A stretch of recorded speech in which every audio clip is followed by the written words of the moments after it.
Viewers. So some election duties వల్ల మధ్యలో కొంచెం గ్యాప్ ఇవ్వడం జరిగింది. So so industrial disputes act 1947 అనే చట్టంలో కొన్ని ముఖ్య అంశాలు చూద్దామండి. So definition section 2 sub clause K ప్రకారము సో డెఫినేషన్ ఏంటంటే డిస్ప్యూట్స్, ఇండస్ట్రియల్ డిస్ప్యూట్స్ అంటే ఏంటంటే చూడండి, any difference or dispute between the employer and between the employee between the employer and employees. అంటే ఎంప్లాయర్కి మధ్య వివాదాలు కానీ, ఎంప్లాయీకి మధ్య వివాదాలు కానీ, ఎంప్లాయర్కి అంటే వర్క్మెన్కి ఎంప్లాయర్కి మధ్య వివాదాలు ఏవైతే వస్తాయో వాటిని పరిష్కరించడం కోసం ఏ విధంగా పరిష్కరించాలి, దానికి ఉన్నటువంటి మెకానిజం ఏముంటుంది, ఏ విధంగా ప్రొసీడ్ కావాలి, సో ఏ విధంగా పరిష్కార మార్గాలను చూపాలనేది ఈ యొక్క చట్టంలో చూపించడం జరిగింది. So which is connected with employment or non employment, అంటే వాళ్ళ ఉద్యోగానికి సంబంధించినటువంటి వివాదాలు కానీ లేదా ఇతర వివాదాలు కానీ, so terms and conditions of ఎంప్లాయ్మెంట్కు సంబంధించిన వివాదాలు కానీ ఇక్కడ పరిష్కారం చేయడం జరుగుతుంది. What is the main objective of this act? To maintain good relations between the employees and employers. Okay, so employee relations and employer and employee relations and employer and employee relations. So maintaining that, for that purpose this act is enacted, formulated. Investigation and settlement of industrial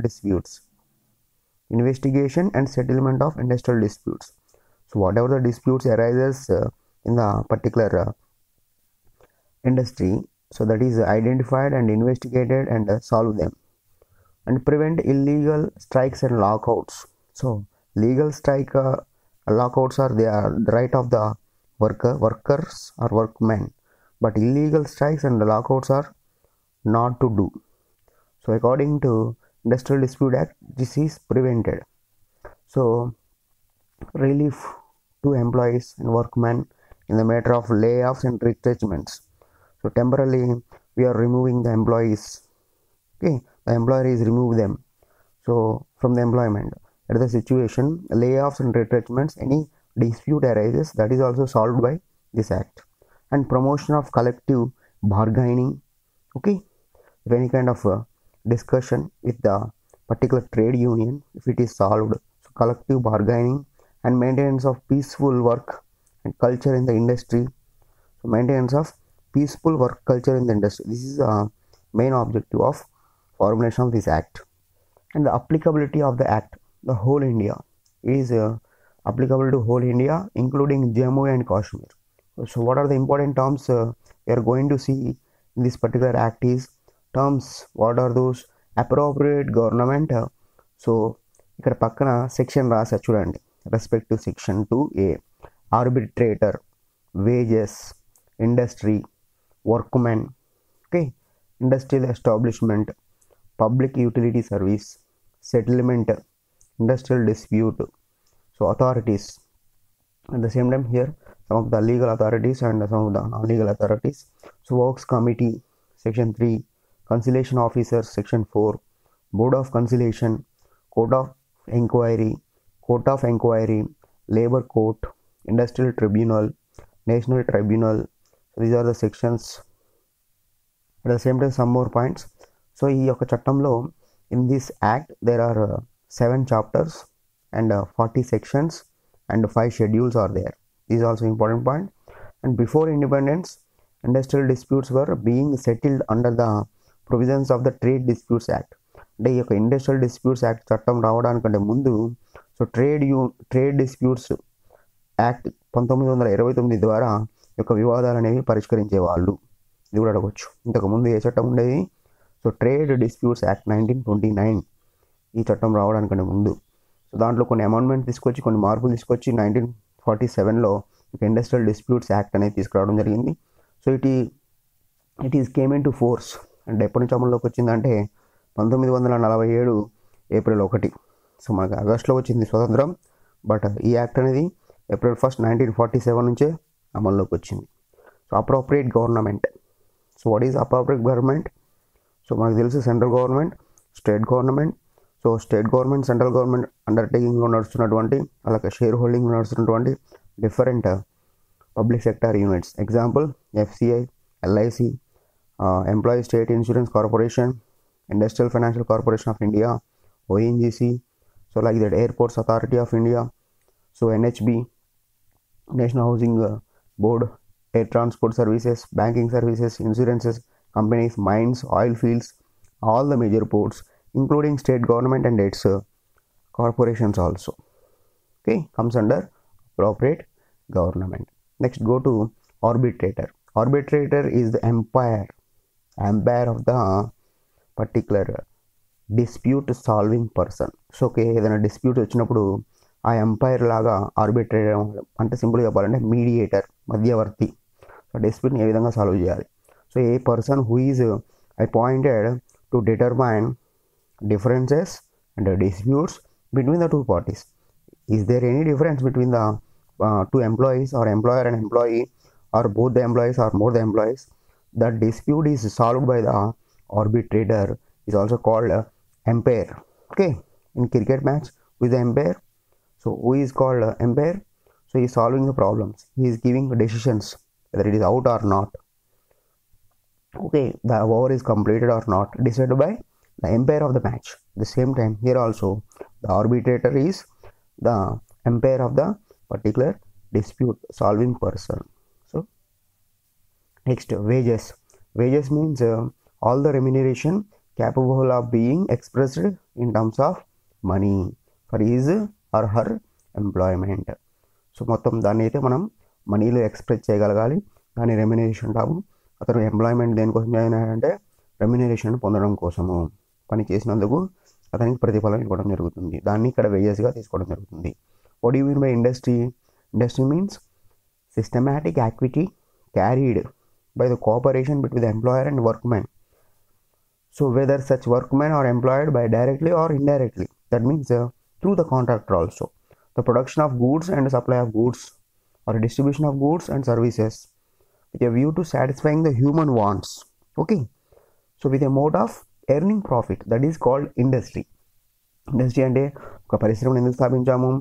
so అక్కడ ఉన్నటువంటి వినియోగదారుల యొక్క కోరికలు తీర్చడం కోసం ఒక వస్తువుని లేదా సేవను తయారు చేసి తద్వారా మనం వాళ్ళ యొక్క అవసరాలను, వాళ్ళ యొక్క కోరికలను తీరుస్తాం. దానికోసము ప్రత్యక్షంగా కానీ పరోక్షంగా కానీ కొంతమంది శ్రామికులను నియమించుకొని ఆ వస్తువుని సేవను అందించడం కోసం వాళ్ళకి రెమ్యునరేషన్ అనేది ఇవ్వడం జరుగుతుంది. తద్వారా ఆ యొక్క సంస్థ అనేది లాభాలను ఆర్జించడం జరుగుతుంది. సో దాన్నే మనం ఇక్కడ ఏమంటాం? ఇండస్ట్రీ అంటాం. ఓకేనా? సో సేమ్ ఇంకొక భాషలో చెప్పాలంటే సిమిలర్ కైండ్ ఆఫ్ యాక్టివిటీస్ చేసేటువంటి కంపెనీస్ ఏవైతే ఉన్నాయో, for example telephone industry. Okay, so cement industry. Cement ఇండస్ట్రీలో సిమెంట్ కంపెనీస్ అన్ని సిమెంట్ మ్యానుఫ్యాక్చరింగ్ చేస్తూ ఉంటాయి. అంటే similar kind of activities are doing of all firms is called an industry. Okay, basically we know agriculture industry. Okay, next one వచ్చేసేసి service industry. ఇంకో దాన్ని ఏమంటాం? Industrial sector అంటాం. ఓకే, అలా కూడా చెప్పవచ్చు. సో ఇండస్ట్రీ మీన్స్ హియర్ ఈ చట్టంలో ఏం చెప్తున్నాం అంటే ఇది ఇండస్ట్రీ అంటే ఇది మీనింగ్. ఓకే, నెక్స్ట్ అలానే spiritual and religious institutions come under industry. ఇక్కడ ఈ స్పిరిచువల్ అండ్ రిలీజియస్ ఇన్స్టిట్యూషన్స్ ఉంటాయి, that is not comes under industry according to this act. Business చేసేవాళ్ళు కానీ, ట్రేడ్ చేసేవాళ్ళు కానీ, మ్యానుఫ్యాక్చరింగ్ ప్రాసెస్ చేసేవాళ్ళు కానీ, బ్యాంకింగ్ సర్వీసెస్ ఇచ్చేవాళ్ళు కానీ, టెలికాం సర్వీసెస్ కానీ, ఇన్సూరెన్స్ సర్వీసెస్ కానీ, హ్యాండీక్రాఫ్ట్ వర్క్ కానీ, ఇవన్నీ కూడా దీని కిందకి వస్తాయి, ఇండస్ట్రీ కిందకి. ఓకేనా? Next workmen. వర్క్మెన్ అంటే ఎవరు? అప్రెంటిస్ కావచ్చు, లేదా ఎనీ అదర్ వర్కర్ కావచ్చు. అతను స్కిల్ వర్క్ చేయొచ్చు, అన్స్కిల్ వర్క్ చేయొచ్చు. Whether it is operational work, whether it is technical work, whether it is clerical work, whether it is supervisory, whether it is hired for or is rewarded for something else, salary or wages, whatever it is taken by him for doing that particular activity. So express or implied, his recruitment process is either expressive or implied. So ఇక్కడ చెప్పేది ఏంటంటే workmen అంటే ఖచ్చితంగా this is the most important point. Workmen అంటే master and servant relationship అనేది ఉండాలి. Okay, employer and employee relationship must be maintain, otherwise he is not called workmen. So skill work చేయొచ్చు, unskill work చేయొచ్చు, clerical work చేయొచ్చు, supervisory work చేయొచ్చు. So అతను operational work చేయొచ్చు, technical work చేయొచ్చు. Okay, according to this act he is called workmen. So industrial disputes, section 2 section K. So differences or disputes arises between the employers, between the employees, between the employer and employee, that is called dispute, whether it is related to the employment or unemployment, whether it is related to the employment or not connected with the unemployment problems also, under the terms and conditions of the employment also, or without conditions of the employment also. So that disputes is solved by the particular appointed persons in this act. Okay, so industrial disputes is defined section 2 subsection A. And industrial establishment or undertaking. So industrial establishment is means we can say it is called an industry which is carried several activities like manufacturing activities, trading activities, some other service activities. So okay, industrial establishment or undertaking, which industry is carried several activities, whether it is maybe manufacturing, whether it is maybe trading, whether it is maybe business, whether it is maybe rendering services like banking and insurance. Those are called industrial establishments. Next is public utility service, section 2 subsection N, which is mentioned first schedule of this act. మనం చెప్పుకున్నాం ఈ యొక్క schedules మొత్తం 5 ఉంటాయని. దాంట్లో first షెడ్యూల్లో యొక్క public utility services అన్ని కూడా మెన్షన్ చేయడం జరిగింది. Road transport organisation, railways, so మనకు అలా ఉంటాయి కొన్ని, చాలా లిస్టే ఉంటుంది. అవి షెడ్యూల్ 1లోకి వెళ్తే మనకు కనపడతాయి. సో అవన్నీ కూడా ఈ యొక్క చట్టం ప్రకారం పబ్లిక్ యూటిలిటీ సర్వీస్గా ప్రకటించడం జరిగింది government. So it is notified by the government by notification in the official gazette for a fixed period of time. So కొంతకాలం వరకు ఆ యొక్క సర్వీసెస్ని గవర్నమెంట్ నోటిఫై చేసింది, ఎప్పటి వరకు ఆ పబ్లిక్ యూటిలిటీ సర్వీస్గా ఉంటాయి అనేది అఫీషియల్ గెజెట్లో ప్రకటించడం జరిగినది. వాటిని మనం ఇక్కడ ఏమంటాం, పబ్లిక్ యూటిలిటీ సర్వీసెస్ అంటాం. సెటిల్మెంట్ అంటే సెక్షన్ 2 సబ్సెక్షన్ 3 ప్రకారం a written agreement between the employer and the workmen arrived the course of conciliation proceeding provided. So ఇక్కడ వాళ్ళ యొక్క ఏదైతే డిస్ప్యూట్ వచ్చిందో ఆ డిస్ప్యూట్కి సంబంధించినటువంటి భేదాభిప్రాయాలు ఉన్నాయో, dispute means the differences between the employer and employee. So ఒక విషయంలో లేదా ఒక టర్మ్ వాళ్ళ యొక్క ఉద్యోగానికి సంబంధించి, వాళ్ళ శాలరీకి హైక్ సంబంధించి, ఇంకా ఇతర అలవెన్సెస్ సంబంధించి ఏదైనా డిస్ప్యూట్స్ అరైజ్ అయినప్పుడు వాటి సాల్వ్ చేయడం కోసం, సమన్వయపరచడం కోసం వచ్చినటువంటి దాన్ని ఏదైతే ఉందో దానికోసం మెకానిజం అనేది పెట్టడం జరిగిందో సో సెటిల్మెంట్ అంటాము. దాన్ని సాల్వ్ చేయడం కోసం పెట్టినటువంటి మెకానిజంని సెటిల్మెంట్ ప్రొసీజర్ అంటాము. అండ్ ప్రిస్క్రైబ్డ్ ఫార్మాట్ ఉంటుంది, దాన్ని ఏ విధంగా దాన్ని సాల్వ్ చేయాలి, ప్రిస్క్రైబ్డ్ మెకానిజం ఉంది, ఎవరి ద్వారా దాన్ని పరిష్కరించాలి, ఆ పార్టీస్ ఎవరు, సో వాళ్ళ యొక్క సిగ్నేచర్స్ ఏ విధంగా ఉంటాయి, సో ఇక్కడ జరిగినటువంటి ఆ యొక్క మొత్తం రిపోర్టు, ఆ కాపీ రిపోర్ట్స్ అన్నీ కూడా ఎవరికి, ఆథరైజ్డ్ ఆఫీసర్స్కి సెండ్ చేయాలి అనేది కూడా ఇక్కడ ఉంటుంది. సో అలానే ఆ యొక్క సెటిల్మెంట్ మెకానిజంలో సో ఇక్కడ అపాయింట్మెంట్ ఆఫ్ అప్రోప్రియేట్ గవర్నమెంట్ కొంతమంది వ్యక్తులను నియమించడం జరుగుతుంది. సో వాళ్ళు ఎవరు అనేది కూడా ఒక సెటిల్మెంట్ మెకానిజంలో ఉంటుంది. కన్సిలేషన్ ఆఫీసర్స్, సమన్వయకర్తలుగా వీళ్ళు ఈ యొక్క డిస్ప్యూట్స్ని సాల్వ్ చేయడం కోసం పనిచేస్తూ ఉంటారు. సో వాళ్ళని కూడా ఇక్కడ అప్రోప్రియేట్ గవర్నమెంట్ అపాయింట్ చేయడం జరుగుతుంది. సో ఎవరు ఉంటారు ఇక్కడ చూద్దాం. సో ఫస్ట్ చూసినట్లయితే works committee. So works committee section 3 ప్రకారము వీళ్ళ పని ఏంటంటే ఇట్ ఈస్ కాన్స్టిట్యూటెడ్, ఎవరు అపాయింట్ చేస్తారు వీళ్ళని, it is constituted based on the appropriate government order.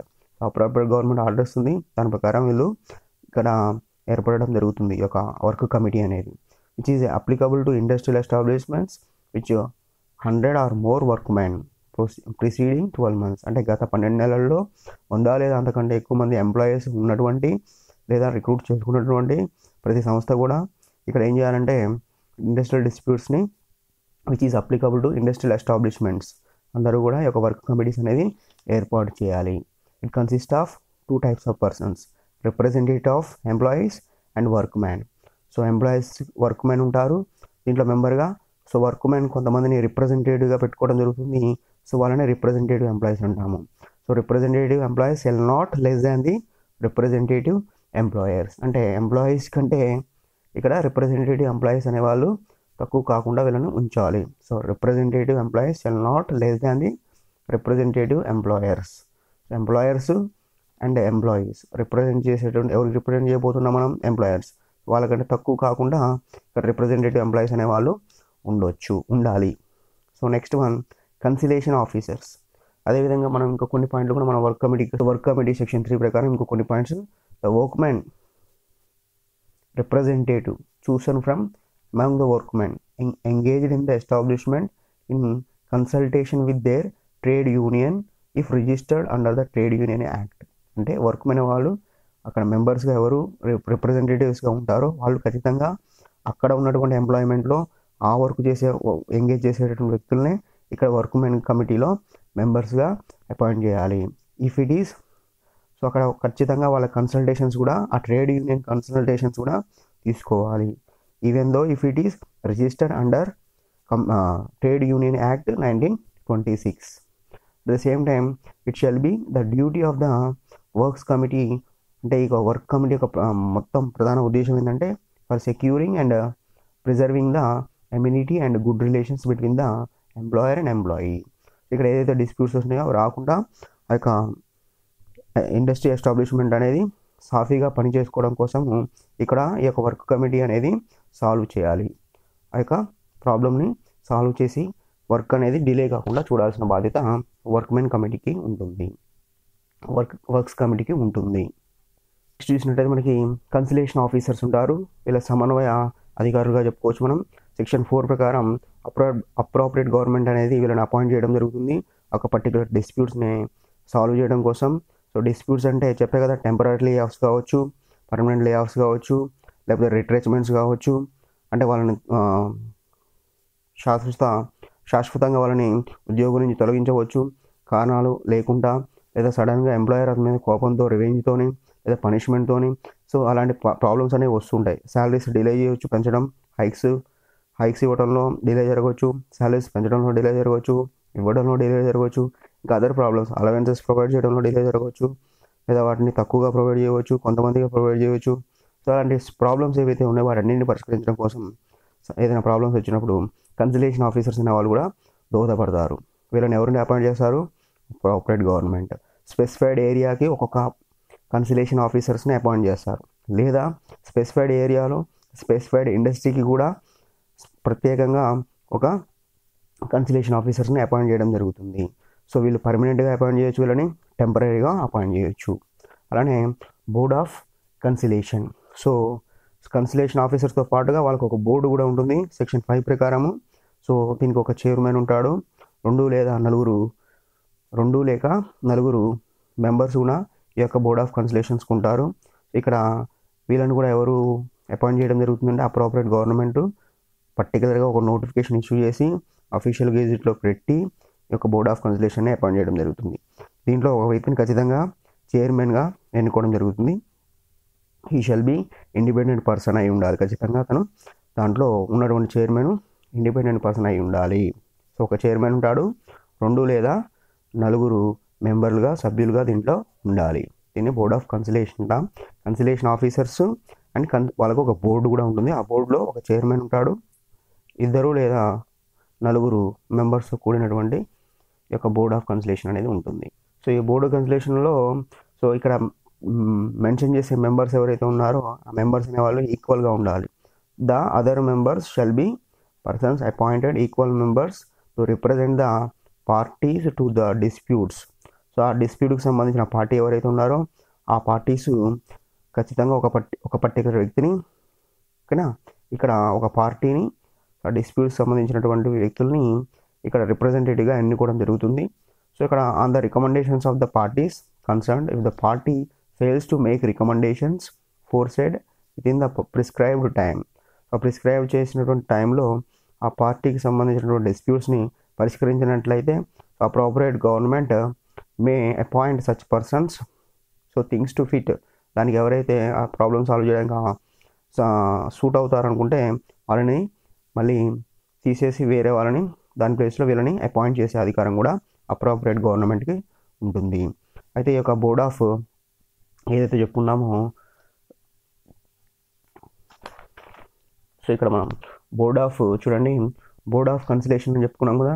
So ఈ బోర్డ్ ఆఫ్ కన్సిలేషన్కి సంబంధించినటువంటి దాన్ని ఏమంటాం, కోరం అనేది కూడా కంపల్సరీగా మెయింటైన్ కావాలి. ఒక కోరం అంటాం, అంటే కనీస సభ్యుల సంఖ్య. సో ఆ కోరం అనేది కంపల్సరీగా మెయింటైన్ చేయాలి. ప్రిస్క్రైబ్డ్ కోరం ఉంటుంది. సో వాళ్ళు చైర్మన్ ఆబ్సెంట్ అయినప్పుడు కానీ, మెంబర్స్ ఆబ్సెంట్ అయినప్పుడు కానీ, లేదా వేకెన్సీలో ఉన్నప్పుడు కానీ ఈ యొక్క మీటింగ్స్ ఏమైనా ఉంటే అవి పెట్టకూడదు. అలానే courts of enquiry. Courts of enquiry. Courts of enquiry section 6 ప్రకారం సో కోర్ట్స్ ఆఫ్ ఎంక్వైరీ ఉంటుంది. పేరులోనే ఉంది ఎంక్వైరీ అంటే ఏదైనా డిస్ప్యూట్ వచ్చినప్పుడు ఆ డిస్ప్యూట్కి సంబంధించి అప్రోప్రియేట్ గవర్నమెంట్ కోర్ట్ ఆఫ్ ఎంక్వైరీని ఏర్పాటు చేస్తుంది. సాధారణంగా ఒక వ్యక్తి ఇక్కడ ఇండిపెండెంట్ పర్సన్గా ఉంటాడు. సో గవర్నమెంట్ అనేది ఇక్కడ అవసరమైతే ఇఫ్ నీడ్ ఇంకా అంతకంటే ఎక్కువ వ్యక్తులను కూడా నియమించవచ్చు కోర్ట్ ఆఫ్ ఎంక్వైరీ కింద. So court of enquiry consist 2 or more members. One of them shall be appointed as chairman. So అతను ఇండిపెండెంట్ పర్సన్ అయి ఉండాలి. సో ఇక్కడ కూడా కోరం అనేది ఉంటుంది వీళ్ళకి మినిమం. సో ఎప్పటికప్పుడు వీళ్ళు మీట్ అవుతూ ఉండాలి. సో కోర్ట్ ఆఫ్ ఎంక్వైరీ యొక్క పని ఏంటంటే ఆ డిస్ప్యూట్కి సంబంధించిన ప్రాబ్లమ్స్ అన్నీ కూడా సమస్యలు ఏవైతే ఉన్నాయో అవన్నీ కూడా తెలుసుకొని దానికి సంబంధించినటువంటి పరిష్కార మార్గాలను చూపించాలి. సో అలానే కోరం మెయింటైన్ చేయాలి. చైర్మన్ కానీ మెంబర్ కానీ లేదా వేకెన్సీ వచ్చినప్పుడు ఖచ్చితంగా ఇక్కడ ఈ మీటింగ్స్ అనేది జరగకుండా ఆపాలి. సో వీళ్ళది కూడా ఇక్కడ కోర్ట్ ఆఫ్ ఎంక్వైరీ కూడా ఎవరు అపాయింట్ చేస్తారంటే అప్రోప్రియేట్ గవర్నమెంటే అపాయింట్ చేస్తుంది. ప్రధాన ఉద్దేశం ఏంటంటే అక్కడ ఉన్నటువంటి సమస్యకు సంబంధించినటువంటి పరిష్కార మార్గాలను అంటే ఎంక్వైరీ చేస్తూ ఉంటుంది. వెదర్ ఇట్ ఈస్ అక్కడ ఏం జరిగింది ఏందనేది ప్రైమరీగా సెకండరీ ఎంక్వైరీస్ అనేవి చేయడం జరుగుతుంది. అలానే లేబర్ కోర్ట్స్ సెక్షన్ 7 ప్రకారము ఇక్కడ మనకి లేబర్ కోర్ట్స్ అనేది కూడా ఉన్నాయి. సో అప్రోప్రియేట్ గవర్నమెంటే దానికి సంబంధించి ఎంతమంది పర్సన్స్ ఉండాలి ఆ యొక్క లేబర్ కోర్ట్స్లో అనేది డిసైడ్ చేస్తుంది. సాధారణంగా లేబర్ కోర్ట్స్ అనేది 1 లేదా అంతకంటే ఎక్కువ ఉండేటట్టుగా డిస్ప్యూట్స్ని సాల్వ్ చేసే విధంగా వీటిని అపాయింట్ చేయడం జరుగుతుంది. సో లేబర్ కోర్ట్స్లో సంబంధించి ఖచ్చితంగా ఇక్కడ ఒక ప్రిసైడింగ్ ఆఫీసర్ ఉంటాడు. దీన్ని లీడ్ చేయడం కోసం అతను కూడా అప్రోప్రియేట్ గవర్నమెంట్ నియమిస్తుంది. సో ఆ పర్సన్ అనేవాడు ఖచ్చితంగా ఈ మస్ట్ బి క్వాలిఫైడ్ అంటే appointment of presiding officer must be labour court unless is అంటే ఖచ్చితంగా ఇక్కడ ఇతను హైకోర్టు జడ్జిగా చేసిన వ్యక్తిని కానీ తీసుకోవాలి. సో ఇక్కడ లేబర్ కోర్టుకు సంబంధించిన ప్రిసైడింగ్ ఆఫీసర్గా లేదా ఖచ్చితంగా అతను 3 సంవత్సరాలు తగ్గకుండా ఒక డిస్టిక్ కోర్టులో జడ్జిగా చేసి ఉండాలి లేదా అట్లీస్ట్ అడిషనల్ డిస్టిక్ జడ్జిగా చేసి ఉండాలి. లేనట్లయితే ఇంకా ఎక్కడైనా సరే భారతదేశంలో ఎక్కడైనా సరే జ్యుడిషియల్ ఆఫీస్లో అతను 7 సంవత్సరాలు తగ్గకుండా ఈ యొక్క జ్యుడిషియల్ ప్రాక్టీస్ సంబంధించినటువంటి ఎక్స్పీరియన్స్ అతనికి ఉండాలి. లేనట్లయితే ఇంకొక ఆప్షన్ ఏంటంటే 5 years అంటే స్టేట్ యాక్ట్స్ కింద ఒకవేళ అపాయింట్ అయినట్లయితే ఆ పర్సన్స్కి 5 years ఇక జ్యుడిషియల్ సంబంధించినటువంటి ఆఫీసెస్లో ఎక్స్పీరియన్స్ అనేది ఉండాలి. He has been the presiding officer of a labour court constituted under any provincial act or state act for not less than 5 years. So state acts కింద అపాయింట్ అయ్యే వాళ్ళకి మాత్రం 5 years ఇచ్చారు. ఇక్కడ మాత్రం 7 years. So same kind of judicial experience అనేది కంపల్సరీగా ఉండాలి. Specified in the second schedule. పర్టికులర్గా మనం ఇప్పుడు చెప్పుకున్నటువంటి అయితే ఇక లేబర్ కోర్ట్ ఉందో లేబర్ కోర్ట్ ఉందో ఆ లేబర్ కోర్టుకు సంబంధించినటువంటి దాంట్లో ముఖ్యంగా సెకండ్ షెడ్యూల్లో మెన్షన్ చేసినటువంటి డిస్ప్యూట్స్కి సంబంధించి ఒక లేబర్ కోర్ట్ అనేది వాటి గురించి పరిష్కార మార్గాలు అనేవి చూపడం జరుగుతుంది. వాటికి సంబంధించిన మాత్రమే వాటి స్వీకరించడం జరుగుతుంది డిస్ప్యూట్స్. అలానే నెక్స్ట్ వచ్చేసేసి మనకి ఇంకోటి ఏముంది ఇండస్ట్రియల్ ట్రిబ్యునల్స్. ఇందాక చెప్పుకుందేమో మనం జస్ట్ లేబర్ కోర్ట్స్ సంబంధించి ఇదేమో ఇండస్ట్రీకి సంబంధించిన ట్రిబ్యునల్ సెక్షన్ 7A చెప్తుంది. ఇక్కడ ఇండస్ట్రియల్ ట్రిబ్యునల్ కూడా ఎవరు అపాయింట్ చేస్తారండి? సో అప్రోప్రియేట్ గవర్నమెంట్ అపాయింట్ చేస్తుంది. ఇక్కడ సెకండ్ షెడ్యూల్లో థర్డ్ షెడ్యూల్లో చెప్పినటువంటి డిస్ప్యూట్స్కి సంబంధించినటువంటి వివాదాలను ఇక్కడ పరిష్కరించడం జరుగుతుంది. దీంట్లో కూడా 1 or more ఇండస్ట్రియల్ ట్రిబ్యునల్స్ని ఏర్పాటు చేసే అధికారం అప్రోప్రియేట్ గవర్నమెంట్కి ఉంటుంది. సర్వసాధారణంగా దీంట్లో ఏ అంశాల గురించి ఉంటుందంటే వాళ్ళ యొక్క వేతనాలకు సంబంధించి వాళ్ళు అంటే నెలకి ఇవ్వాలా లేదా 15 daysకి ఇవ్వాలా వీక్కి ఇవ్వాలా అంటే పీరియడ్ ఆఫ్ పేమెంట్ ఎలా ఉంది దాని గురించి సంబంధించిన డిస్ప్యూట్ కావచ్చు. మోడ్ ఆఫ్ పేమెంట్ ఏ విధంగా చేస్తున్నాడు అంటే అకౌంట్ ద్వారానా లేకపోతే బై హ్యాండ్ అనేది అక్కడ ఉంటుంది, దానివల్ల డిస్ప్యూట్ కావచ్చు.